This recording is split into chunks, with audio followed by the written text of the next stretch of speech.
حسن نصر اللہ جو لبنان اور دیگر عرب ممالک دونوں میں مقبول ہیں، حزب اللہ کا مرکزی چہرہ سمجھے جاتے ہیں۔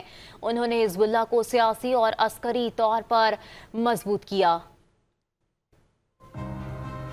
1960 میں لبنان میں پیدا ہونے والے حسن نصر اللہ 1992 میں صرف 35 سال کی عمر میں حزب اللہ کے سیکریٹری جنرل بنے۔ حسن کی قیادت میں حزب اللہ اسرائیل کی ایک اہم مخالف کے طور پر ابھری۔ انہوں نے اسرائیلی افواج کے خلاف چھوٹے پیمانے پر جنگ کی پالیسی اپنائی اور ان کی یہ مزاحمتی تحریک سن 2000 میں 22 سال بعد جنوبی لبنان سے اسرائیلی افواج کے انخلا کا اہم سبب بنی۔ 1982 میں لبنان میں اسرائیلی دراندازی کے بعد حالات بدل گئے۔ حسن نصر اللہ نے 2004 میں اسرائیل اور حزب اللہ کے درمیان قیدیوں کے تبادلے میں بھی اہم کردار ادا کیا اور اس معاہدے کو عرب دنیا میں حزب اللہ اور حسن نصر اللہ کی فتح کے طور پر دیکھا گیا۔ 7 اکتوبر 2023 کو حماس کے حملے کے بعد اسرائیل کی جانب سے غزہ پر نہ ختم ہونے والے حملوں کا سلسلہ شروع ہوا تو حزب اللہ نے سرحد پر واقع اسرائیلی فوجی چوکیوں کو نشانہ بنانا شروع کر دیا اور اسے غزہ کے لیے بیک اپ فرنٹ قرار دیا۔